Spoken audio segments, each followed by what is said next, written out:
Hello everyone, welcome back to my channel. आज हम बात करेंगे VHNDC बैठक के बारे में, या VHSND की बैठक क्या होती है, कैसे करनी होती है और किस टाइम पे ये करनी होती है। आपके आयुष्मान आरोग्य मंदिर के अंतर्गत जितने भी गांव आते हैं और उनमें जितने भी टीकाकरण सत्र होते हैं, उन सभी पर आपको VHND की बैठक करनी होती है। अब इसके साथ छाया भी जुड़ गई है, तो आप इसको VHSNDC बैठक भी बोल सकते हैं। इसमें आपको आंगनवाड़ी, ANM, आशा, CHO और गांव के जितने लाभार्थी VHND सत्र पर आते हैं, उन सभी को इकट्ठा करना है और एक बैठक करनी है। VHND की बैठक पर क्या क्या पॉइंट्स लिखने होते हैं, ये वीडियो उसी के विषय में है। आप वीडियो को बिना स्किप किए पूरा देखिएगा। VHNDC की बैठक लिखने के लिए आपको कोई अलग से रजिस्टर लेने की जरूरत नहीं है। आपने जिसमें AAA की मीटिंग की है, उसी रजिस्टर में आप इस बैठक को लिख सकते हैं। जो आपकी मंथली एक्टिविटीज होती हैं, वो आप AAA वाली मीटिंग के रजिस्टर में भी लिख सकते हैं। और जो आपका हेल्थ एंड वेलनेस एक्टिविटी का रजिस्टर होता है, वो आपको अलग से बनाना है। ये है VHNDC, village health nutrition day छाया। तो इसमें अब छाया ऐड कर दिया गया है।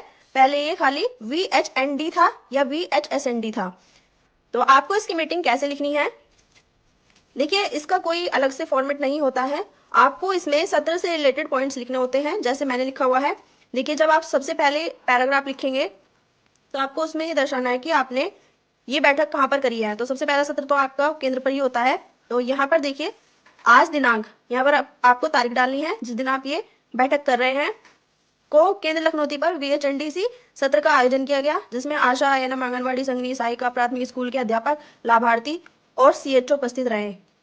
उसके बाद यहाँ पर VHNDC बैठक में चर्चित बिंदु निम्नलिखित है, ये आपको लिखना है। उसके बाद आप जिस बिंदु पर भी चर्चा करेंगे वो आप इसमें नीचे लिख देंगे। जैसे 0 से 2 वर्ष एवं 2 से 5 वर्ष तक के सभी बच्चों का संपूर्ण टीकाकरण कराने के विषय में आशा एवं लाभार्थियों को जानकारी दी गई।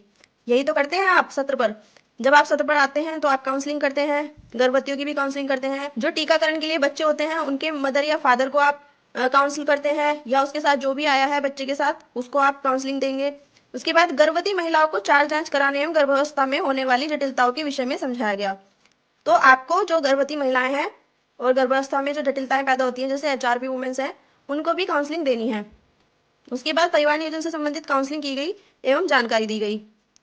सत्र पर उपस्थित सामग्री की जांच एवं ड्यू लिस्ट की जांच की गई। तो यही तो आप सत्र पर करते हैं। तो आपको यही वाले पॉइंट लिखने हैं। जो भी इसके अलावा आपको समझ में आ रहा हो, ये मीटिंग आप 1 पेज की भी कर सकते हैं, 2 पेज की भी कर सकते हैं, जैसा आप चाहें वैसा कर सकते हैं। उसके बाद आपको यहाँ पर क्या करना है, CHO के हस्ताक्षर डाल के यहाँ पर आपको अपना साइन और मोड़ लगा देनी है। फिर ANM के हस्ताक्षर, प्रतिभागी के हस्ताक्षर, यहाँ पर आपको लाभार्थी के भी हस्ताक्षर ले लेने हैं। और जो आपकी आशा, आंगनवाड़ी उपलब्ध है उस टाइम पे, उनके भी आपको साइन ले लेने हैं। तो ये होती है VHSNDC की बैठक। जब भी हम किसी सत्र पर जाते हैं तो आपको सबसे पहले वहां पर क्या चेक करना होता है। सबसे पहले आप ड्यू लिस्ट चेक करेंगे, ANM की ड्यू लिस्ट चेक करेंगे और आंगनवाड़ी और आशा दोनों तीनों की ड्यू लिस्ट आपको चेक करनी है। उनका मिलान करना है, सही है या नहीं है। उसके बाद आप ANM के पास सत्र से रिलेटेड जरूरी लॉजिस्टिक होना बहुत जरूरी है, ये भी आपको चेक करना है। इसमें आपको क्या चेक करना है, जैसे hepatitis B test kit, hepatitis C test kit, urine strip, glucometer, BP apparatus, weight machine और सिफिलिस टेस्ट किट। ये सब सामान ANM के पास उपलब्ध होना बहुत जरूरी होता है। ये सब आपको सत्र पर चेक करना है। इसके अलावा वैक्सीन आपको चेक करनी है। वैक्सीन खराब तो नहीं है, उसका BBM चेक करना है। वैक्सीन का एक्सपायरी डेट चेक करनी है। और आपको ये भी चेक करना है कि सत्र पर जरूरी सामान उपलब्ध है या नहीं, जैसे कि आंगनवाड़ी के पास वेट मशीन और स्टेडियोमीटर और इन्फेंटोमीटर, और जो RI सत्र से रिलेटेड बैनर है वो भी होना बहुत जरूरी है।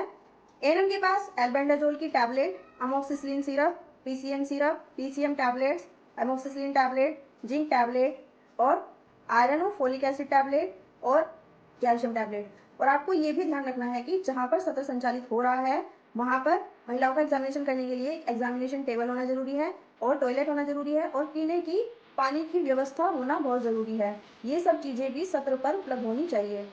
तो ये थी VHND की बैठक। और इसमें आपको ये वाले पॉइंट्स भी लिखने हैं जो छूट चुके हैं। जैसे किसी चीज़ की कमी है तो आप इस बैठक में लिख देंगे, ताकि वो सत्र में जो चीज़ें छूट गई हैं वो सही हो सके। तो ये थी VHSND की मीटिंग के बारे में जानकारी। अगर आपको कुछ भी समझ में नहीं आया हो तो मुझे कमेंट बॉक्स में जरूर बताएं। और अगर आपको वीडियो अच्छी लगी हो तो प्लीज़ वीडियो लाइक करें, चैनल को सब्सक्राइब करें और बेल आइकन को जरूर प्रेस करें। कंटिन्यू वीडियो नोटिफिकेशन आपको सबसे पहले मिल सके। Thank you.